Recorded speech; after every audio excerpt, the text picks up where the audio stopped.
কাটিগড়ায় সড়ক দুর্ঘটনায় আহত এক শিক্ষক। ঘটনাটি সংঘটিত হয়েছে বৃহস্পতিবার। জানা গেছে, এদিন কাটিগড়া হরিটিকর রোডের লাঠিমারা কালীবাড়ির পাশে ঘটনাটি সংঘটিত হয়। দ্রুতগামী এক অটো রিকশা নিয়ন্ত্রণ হারিয়ে মরই উড়া এমই স্কুলের সহকারী শিক্ষক আনোয়ার উদ্দিনকে ধাক্কা দিলে রাস্তার উপর লুটিয়ে পড়েন তিনি। শিক্ষক আনোয়ার উদ্দিন স্কুল থেকে বাড়ি ফেরার পথে দুর্ঘটনার শিকার হন। স্থানীয়রা গুরুতরভাবে আহত শিক্ষককে উদ্ধার করে কাটিগড়া মডেল হাসপাতালে নিয়ে যান। সেখানে প্রাথমিক চিকিৎসার পর উন্নত চিকিৎসার জন্য তাকে শিলচর মেডিকেল কলেজ হাসপাতালে নিয়ে যাওয়া হয়। প্রসঙ্গত, দিন কয়েক পূর্বেই এই সড়কে দুর্ঘটনার কবলে পড়েছিল একটি ব্যালেনো গাড়ি। ব্যালেনো গাড়িটি একটি দোকান গৃহে সজোরে ধাক্কা দিয়ে দোকানের বিস্তর ক্ষতি সাধন করেছিল। অবশ্য খবর পাওয়া মতে লাইসেন্সবিহীন চালকের হাতে ওই দুর্ঘটনা সংঘটিত হয়েছিল। খবর পেয়ে কাটিগড়া পুলিশ ঘটনাস্থলে ছুটে গেলেও কোনো পক্ষই মামলা করেনি। এদিকে স্থানীয়দের অভিযোগ, একাংশ চালকের বেপরোয়া মনোভাবের জন্যই এই রোডে প্রায়শ অটো রিকশা কিংবা চার চাকার বাহন দুর্ঘটনার কবলে পড়ে পথচারীরা জখম হয়ে থাকেন। কাটিগড়া পুলিশ ঘটনার তদন্ত শুরু করেছে বলে জানা গেছে।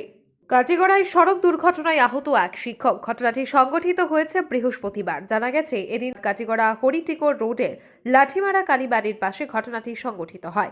দ্রুতগামী এক অটো রিকশা নিয়ন্ত্রণ হারিয়ে মরই উড়া এমই স্কুলের সহকারী শিক্ষক আনোয়ার উদ্দিনকে ধাক্কা দিলে রাস্তার উপর লুটিয়ে পড়েন তিনি।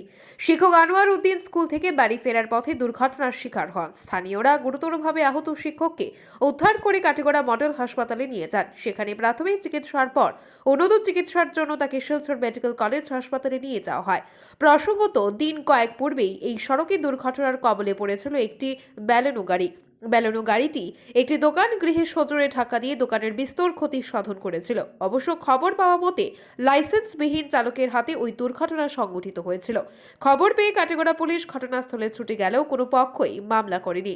এদিকে স্থানীয়দের অভিযোগ, একাংশ চালকের বেপরোয়া মনোভাবের জন্যই এই রোডে প্রায়শ অটো রিকশা কিংবা চার চাকার বাহন দুর্ঘটনার কবলে পড়ে পথচারীরা জখম হয়ে থাকেন। কাটিগড়া পুলিশ ঘটনার তদন্ত শুরু করেছে বলে জানা গেছে। আপনারা দেখছেন আজকের বরাক।